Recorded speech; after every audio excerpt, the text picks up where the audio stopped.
శ్రీ గణేశాయ నమః. శ్రీ గురుభ్యో నమః. శ్రీ కాశీ విశ్వేశ్వరాయ నమః. దక్షుడు తలపెట్టినటువంటి యజ్ఞానికి పరమశివుణ్ణి తప్పించి మిగిలిన వారందరినీ ఆహ్వానిస్తాడు దక్షుడు. అప్పుడు అందరూ చాలా వ్యధ చెందుతారు. సరే, దక్షుడు పిల్లనిచ్చినందుకు తనని తాను కూడా నిందించుకుంటాడు. శివుడికి సంబంధించినటువంటి అందరూ వచ్చారు.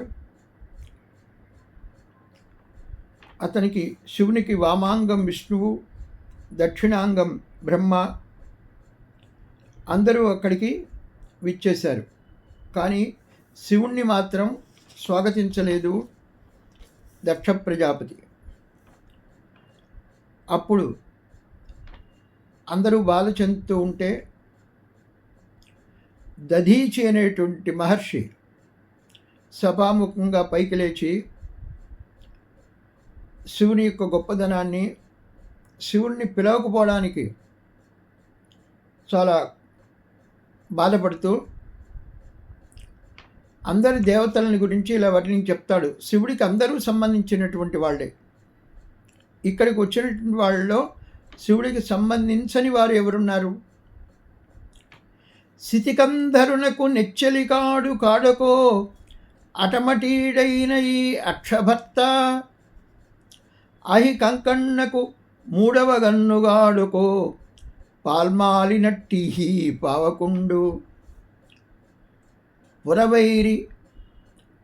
పురవైరికి అవతంస పుష్పంబుగాదకో నిర్భాగ్యుడైన ఈ నీరజారి, గంగాధరునకు లెంకల లెక్కగాడుకో పెనుగూళయైన ఈ అనిమిషేంద్రుడు, ఏమి గుడువంగ వచ్చినారు ఇండ్లు విడిచి హరుని వెలివెట్టినట్టి యాగమునకు, పంచవదనునికి కను జేవురించనేని తక్షణంగున తమ ఆంధ్ర త్రాళ్ళు తెగవే. అద్భుతమైనటువంటి వర్ణన శ్రీనాథుడిది. మోసగాడైనటువంటి ఈ కుబేరుడికి నెచ్చలిగాడు కదా శివుడు. నీతిమాలినటువంటి ఈ అగ్నిహోత్రుడికి, నాగ కంకన్నకు మూడవ కన్ను కదా, శివుని మూడవ కన్ను కదా అగ్నినేత్రము. నిర్భాగ్యుడైనటువంటి ఈ చంద్రుడు త్రిపురాంతకుని సిగ పువ్వు కదా, కుత్సితులైనటువంటి కుత్సితుల్లో ప్రప్రథముడు అంటే అధమాధముల్లో అగ్రశ్రేణివాడు. ఎంత తిట్టిపోసాడు చూడండి దదీచి. కుత్సితుల్లో ప్రప్రథమైనటువంటి ఈ ఇంద్రుడు గంగాధరునికి దాసానుదాసుడు కదా.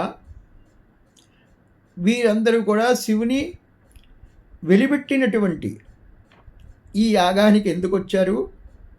ఆగము అంటే అల్లరి అనే అర్థం కూడా ఉంది. వాడు వచ్చి ఆగమాగమం చేశాడంటారు. అంటే అంతా భ్రష్టు పట్టించాడు, అల్లరి చేశాడని.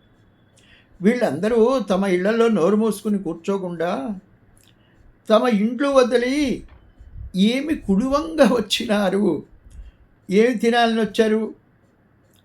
పంచముఖుడైనటువంటి శివుడు కన్నెర్ర చేసినట్లయితే ఆ క్షణంలోనే వీళ్ళు మరణిస్తారు, చస్తారు అనలేదు. ఆ క్షణంలోనే తమ భార్యల మంగళసూత్రాలు తెక్కకుండా ఉంటాయా?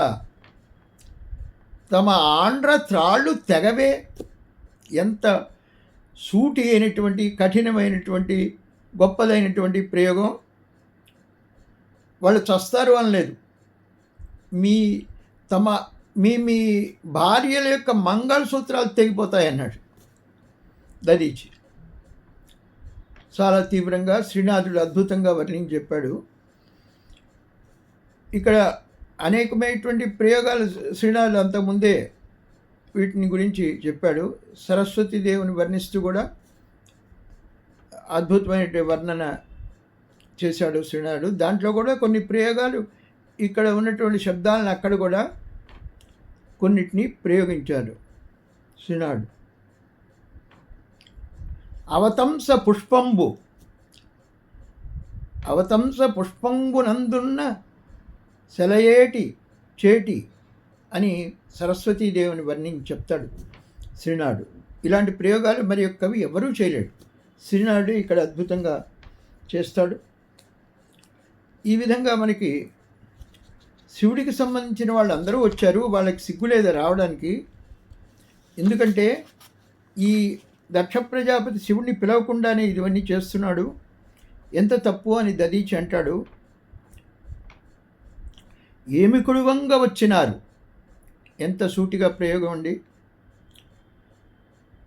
భక్త శివుడైనటువంటి భక్తులకు శివుడు భోగ్యము, యజ్ఞానికి కూడా శివుడు ప్రేరకుడు అని శ్వేతాశ్వతరోపనిషత్తు మనకి చెప్తోంది. ఇలా దదీచి పలుగ్గా దక్ష ప్రజాపతి వాడిని వెళ్ళగొట్టాడు. దదీచిని అనుసరించి దూర్వాసాదులందరూ వెళ్ళిపోయారు అక్కడి నుంచి. తర్వాత చూద్దాం.